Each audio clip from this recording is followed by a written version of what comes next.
Chut, foutraque. Écoutez voir. LDPA LFDM.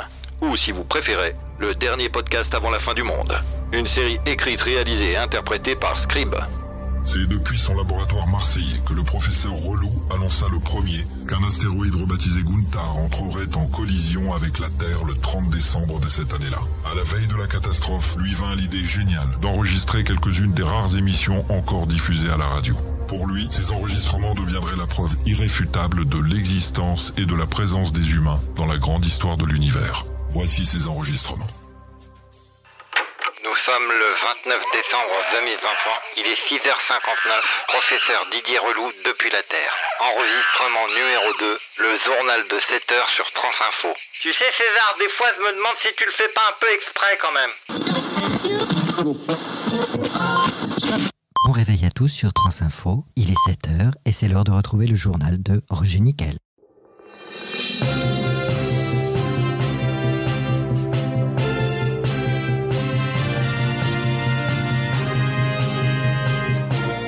Mesdames, Messieurs, bonjour. Aujourd'hui, la France a peur de mourir.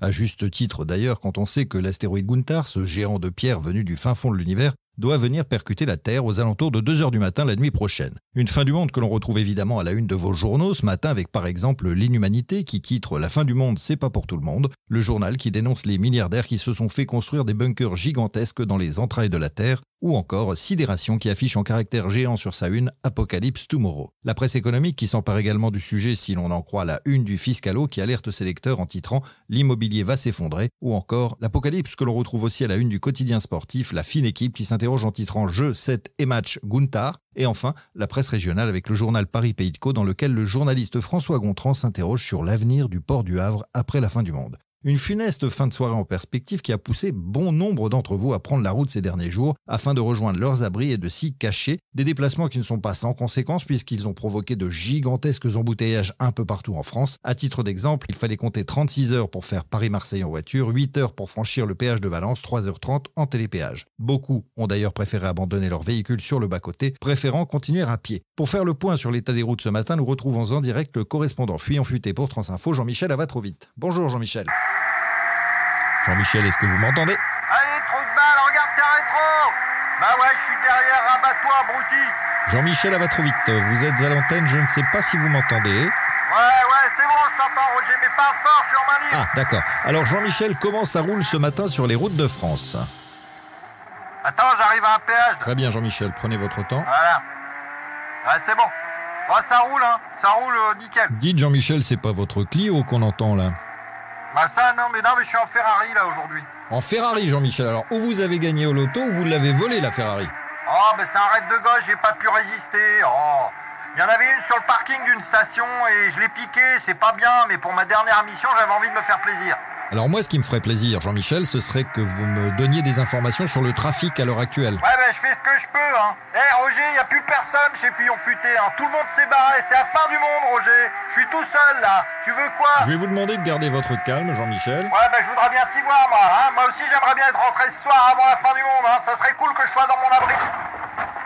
Oh putain, le Oula, con. ça va, Jean-Michel? Oh là là, mais qu'est-ce qu'ils ont à marcher sur l'autoroute, putain. Pas de bobo? Vous avez percuté quelque chose, là. Non, c'est rien, ça va, c'est juste un piéton, mais j'ai dû abîmer l'aile de la Ferrari, là, par. Jean-Michel, arrêtez-vous immédiatement et allez porter secours à cette personne. Oh ouais, ça va, c'est pas comme s'il lui restait 60 ans à vivre non plus. Mais hein. enfin, Jean-Michel, vous venez de percuter quelqu'un, c'est pas humain. Arrêtez-vous, bon sang. Tu vas pas me faire la morale, c'est toi qui m'appelles tout le temps pendant que je suis au volant. Non mais ça va aller, ouais. Mais enfin, ça n'a rien à voir, je suis journaliste, je fais mon travail, Ah Jean-Michel. ouais, si toi t'es journaliste, moi je suis pilote, ça Non, te mais va c'est comme pas ça? possible, c'est une blague, là. Non mais moi je vais te dire où elle est la blague, Roger. Parce que la vie c'est marrant quand même. Moi tu sais pourquoi je voulais être journaliste? Non, mais les gens s'en foutent, mon vieux. Je vais te le dire quand même. Parce que je rêvais de rencontrer des célébrités et de faire le tour du monde, tu vois. Et finalement quoi? J'ai passé ma vie dans les bouchons. Alors mets-toi 2 secondes à ma place, Roger. Faut que j'attende la fin du monde pour que je me sente libre. Libre, t'entends? Écoute, je roule dans une Ferrari à 300 à l'heure sur des autoroutes vides. Tu sais quoi? C'est peut-être le plus beau jour de ma vie, Roger. Jean-Michel, elle va trop vite? Jean-Michel, vous m'entendez, ça va? C'est une explosion qu'on a entendue, là? Non? Merde. Jean-Michel? Bon. Plus de Jean-Michel? Non? On me dit qu'on va tenter de le rappeler. Très bien. La suite. Et tout de suite, je me tourne vers Cédric Gaufret. Bonjour Cédric. Alors ce matin, vous allez nous expliquer plus en détail les conséquences de la fin du monde prévue la nuit prochaine.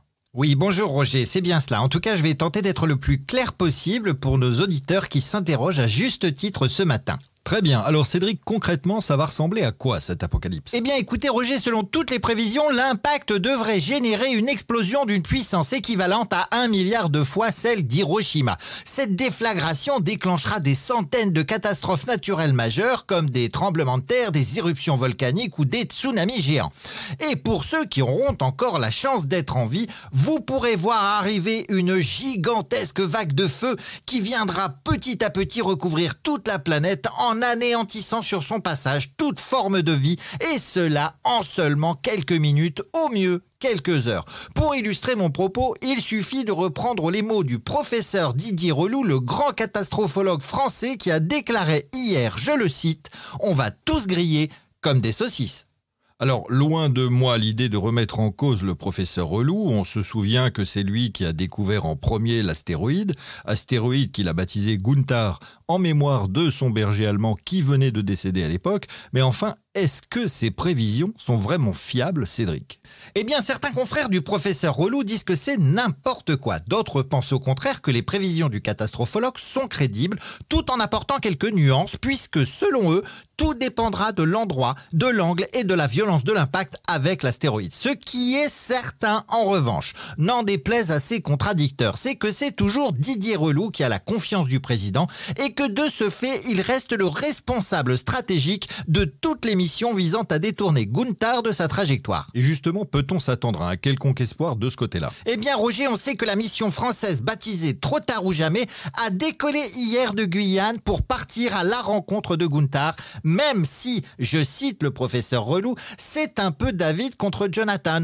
Mais sait-on jamais, nous devrions en savoir plus pendant la conférence de presse commune que donneront le président de la République Raphaël Macaron et le professeur Relou à 11h ce matin. Et puis, comme dit l'adage, l'espoir fait vivre. Merci Cédric Gaufret pour toutes ces précisions et je vous rappelle, chers auditeurs, que vous pourrez suivre cette conférence de presse en direct à 11h sur Transinfo. Revenons maintenant sur les pillages de magasins qui se multiplient un peu partout en France depuis plusieurs mois. Des actions de plus en plus violentes au fur et à mesure que la fin du monde approche. C'est dans ce contexte anxiogène que le député du regroupement national Éric Ciotti a créé la polémique hier soir en demandant aux policiers d'abattre les émeutiers sans aucune sommation. Rappelons qu'Éric Ciotti est actuellement à Alger où il soutient l'idée d'un grand déplacement, mouvement lancé par Éric Zemmour, président autoproclamé de la France en exil.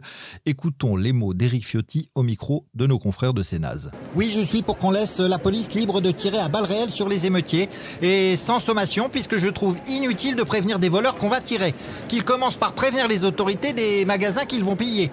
En plus, je propose pour ne pas saturer inutilement les hôpitaux que les policiers visent la tête. Il est grand temps de remettre de l'ordre dans tout ce bazar. Une déclaration qui fait bien sûr bondir les opposants d'Éric Ciotti, mais qui montre néanmoins une certaine vision de ces pilleurs que finalement nous connaissons mal, tant leur mouvement est hétérogène et les revendications multiples. Pour en savoir plus, Transinfo est parti à la rencontre de ces pilleurs.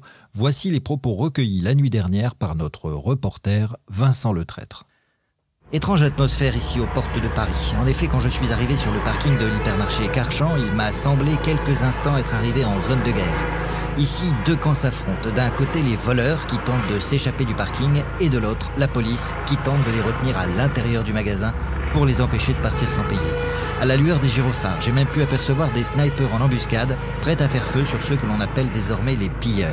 Ambiance de chaos donc, qui contraste vraiment avec l'ambiance à l'intérieur du magasin. Dedans, tout est calme, les clients pillent tranquillement les rayons. Pour en savoir plus sur ces pilleurs, j'ai rendez-vous au rayon hygiène de la maison avec Michel Ramirez, 49 ans, responsable d'une organisation de pillage international. Je lui demande d'abord si toute cette violence à l'extérieur du magasin entre policiers et pilleurs ne lui fait pas peur. Alors déjà, moi où j'ai pas peur, c'est de dire que les policiers font très bien leur boulot, respect. Non, c'est vrai. Franchement, moi par exemple, je ne pense pas être capable de tirer sur des pauvres gens si on m'en donnait l'ordre.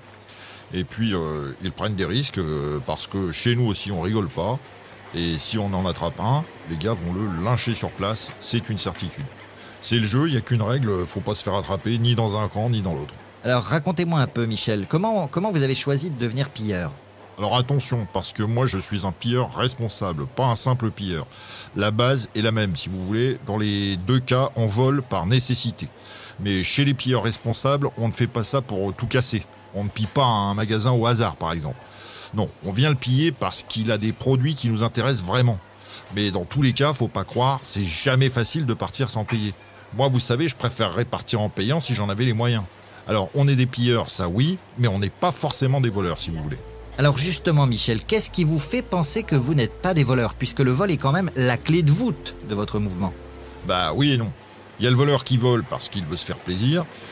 Par exemple, le voleur, s'il a envie d'argent, il vole de l'argent. S'il a envie d'une voiture, il vole une voiture. S'il a envie de payer moins d'impôts, il vole l'État. La particularité du voleur, c'est qu'on en retrouve autant chez les riches que chez les pauvres. Et statistiquement, ça se vérifie. Vous verrez très peu de riches piller des magasins pour la simple et bonne raison que les magasins, en général, sont à eux. Contrairement aux pilleurs qui sont souvent des gens modestes, voire carrément pauvres. Donc le pilleur, il vole, mais par nécessité, parce qu'il a faim par exemple. Et avec la fin du monde, comme tout est devenu très cher, il y a plus de pilleurs aujourd'hui que de voleurs.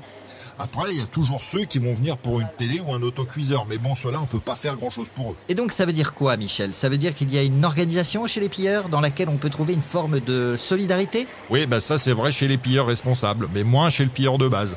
Moi, vous savez, je milite tous les jours pour qu'il y ait plus de solidarité chez les pilleurs, parce qu'on voit des choses qui sont pas normales. Par exemple, quand c'est pas organisé, que les gens communiquent pas, bah si vous venez piller un magasin le soir et que vous savez pas qu'il a déjà été pillé le matin, bah vous devez vous contenter des restes. Alors c'est souvent les produits bas de gamme, les premiers prix. Du coup, c'est en constatant l'inexpérience ou l'égoïsme de certains groupes de pilleurs qu'on a décidé de créer le mouvement des pilleurs responsables. L'idée, c'est de venir piller un magasin tous en même temps et de ne prendre que les produits dont on a vraiment besoin. Pendant qu'on fait ça, ça laisse le temps aux autres magasins de se réapprovisionner et à plus de monde d'avoir accès à des produits de meilleure qualité.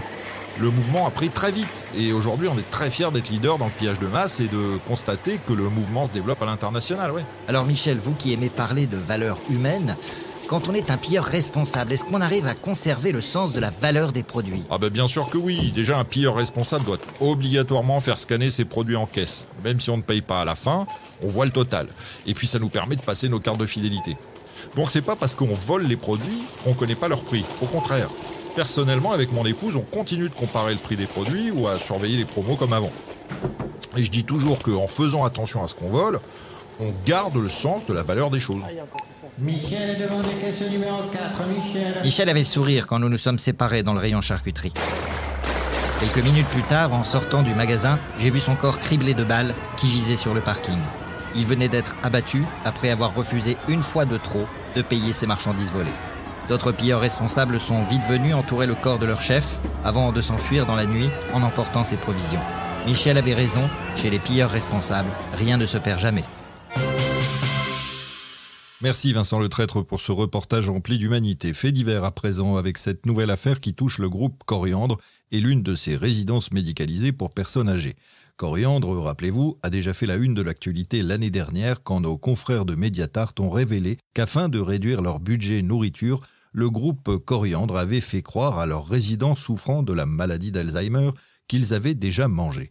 Eh bien, aujourd'hui, c'est une affaire criminelle qui touche Coriandre avec ce drame la nuit dernière dans un EHPAD du groupe. On écoute le reportage sur place de notre envoyé spécial, Guillaume Bobouli. Ici, à Noisy-le-Sec, il est environ minuit quand deux policiers arrivent devant la résidence médicalisée Les Jolies Chrysanthèmes appartenant au groupe Coriandre.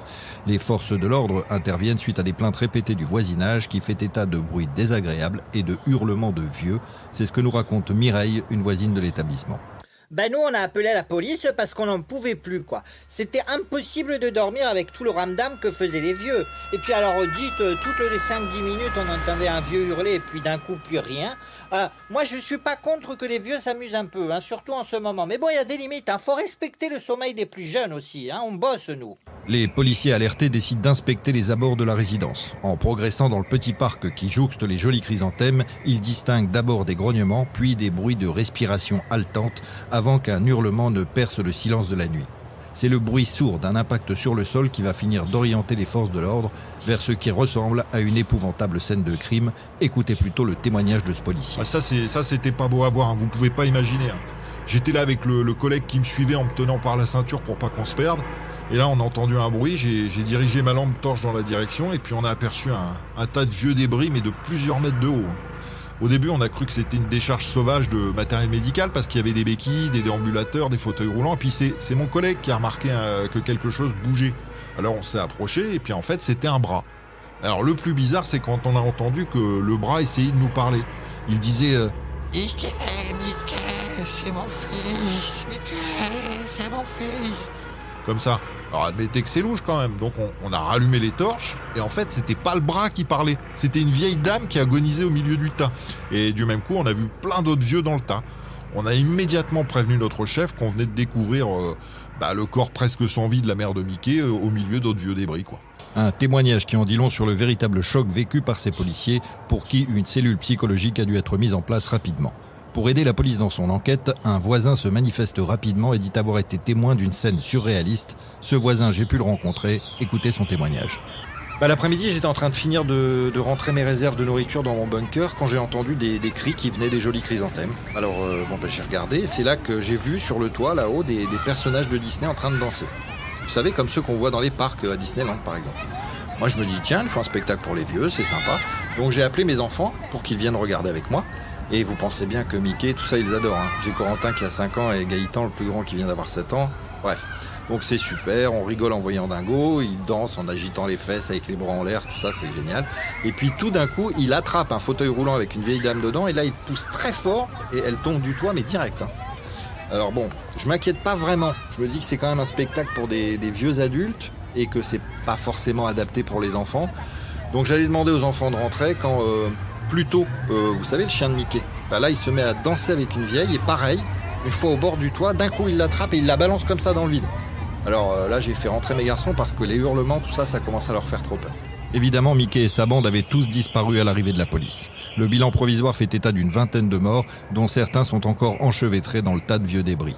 L'identification des victimes s'annonce difficile puisque les registres du groupe Coriandre, où sont inscrits le nom des résidents et les coordonnées de leur famille, ont été volés par les membres du commando. Le groupe Coriandre, qui ne souhaite pas communiquer pour le moment, nous a toutefois indiqué que les familles des résidents avaient toutes été prévenues, que les 2 aides-soignantes qui s'occupaient des 70 résidents avaient été autorisées à quitter leur poste hier pour partir se mettre à l'abri.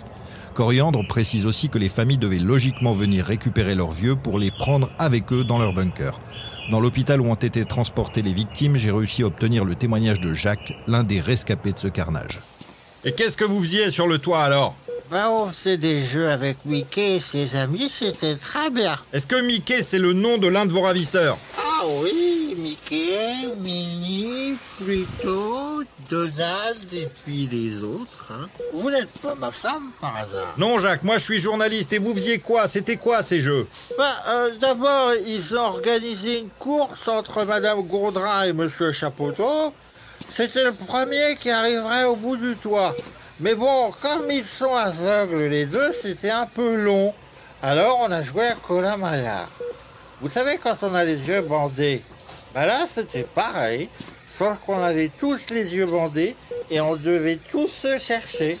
Tenez, vous voyez là à côté la dame, là. C'est elle, Madame Gondrin. Elle rigole moins que tout à l'heure, je peux vous dire. D'accord, Jacques. Et la bande à Mickey, vous les connaissiez ? C'était des membres du personnel, des animateurs ou des gens que vous n'aviez jamais vus ? Je sais pas, mais eux, ils nous connaissaient parce que ils nous appelaient par nos prénoms. Il y en a même un qui a dit maman à Madame Gondrin. C'est la Vioque. Oh, je peux avoir un coup de main pour la Vioque ? Elle est en train de partir. Madame Gondrin ?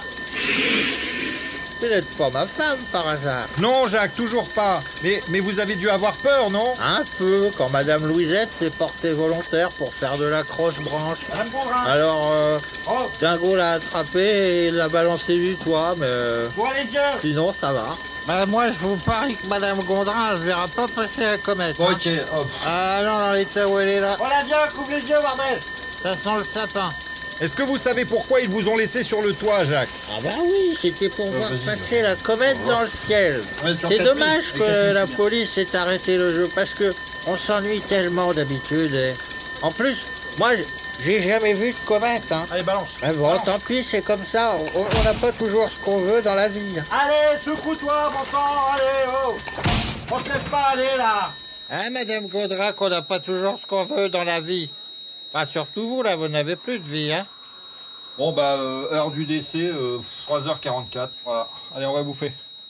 Pour Jacques, la police a réussi à joindre sa fille qui vit là, à seulement 300 mètres des jolies chrysanthèmes. Elle est donc immédiatement venue récupérer son père. Jacques avait les yeux humides en voyant sa fille et quand elle l'a embrassée, il lui a fait remarquer qu'elle sentait bon comme Minnie. Un grand moment d'émotion donc entre le père et la fille qui ne s'étaient pas vus depuis 3 ans. J'ai même pu entendre la fille de Jacques promettre à son papa chéri qu'elle allait l'installer au fond de son jardin pour qu'il puisse voir arriver la comète. L'histoire serait belle si un enquêteur présent sur place n'avait pas remarqué que la fille de Jacques était vêtue d'une robe rouge à pois blancs et qu'elle portait aux pieds des énormes chaussures jaunes dont la pointure avoisinerait les 60. Immédiatement interpellée par la police, la fille de Jacques finira par avouer rapidement que la bande à Mickey était en fait composée d'enfants de résidents des Jolies Chrysanthèmes, bien décidés à en finir avec leurs parents pour ne pas avoir à les prendre dans leur bunker avec eux. Tous les membres du commando ont été arrêtés, sauf Mickey, leur chef présumé, qui est toujours en fuite. Un avis de recherche vient d'ailleurs d'être diffusé par les enquêteurs. Enfin, sachez que pour Jacques, tout va bien, puisque figurez-vous que c'est Batman en personne qui est venu le chercher à l'hôpital pour le mettre en sécurité. Guillaume Bobouli pour Transinfo. Voilà, cette édition se termine donc sur une note d'espoir. Il est temps pour moi de rejoindre les miens. Je tenais à vous dire merci de nous avoir suivis pendant toutes ces années et je vous souhaite, au nom de toute la rédaction, bonne chance à toutes et à tous et à titre personnel, que Dieu vous garde. D'ailleurs, n'oubliez pas de suivre dans l'heure suivante la dernière homélie du pape Régis Ier en direct de la place Saint-Pierre, le Saint-Homme qui saura à coup sûr trouver les mots pour nous réconforter. Au revoir. Salut, c'est Scrib, cet épisode de LDPA LFDM est terminé, merci beaucoup de l'avoir écouté. Si ça vous a plu, alors n'hésitez pas à liker, à mettre des étoiles, à partager ou à vous abonner parce que tous ces petits gestes qui ne vous coûtent rien ont une importance capitale pour les créateurs. Et pour les haters, pas de soucis, si vous avez été pris de tremblements, de convulsions ou de vomissements en écoutant cet épisode, sachez que vous serez pris en charge dans les plus brefs délais par le service après-vente des émotions qui vous aidera à gérer au mieux ce moment délicat de votre vie. Voilà, c'est tout, c'est simple non ? Allez, on se retrouve dans l'enregistrement suivant pour avancer tous ensemble, dans la joie et la bonne humeur, vers la fin du monde.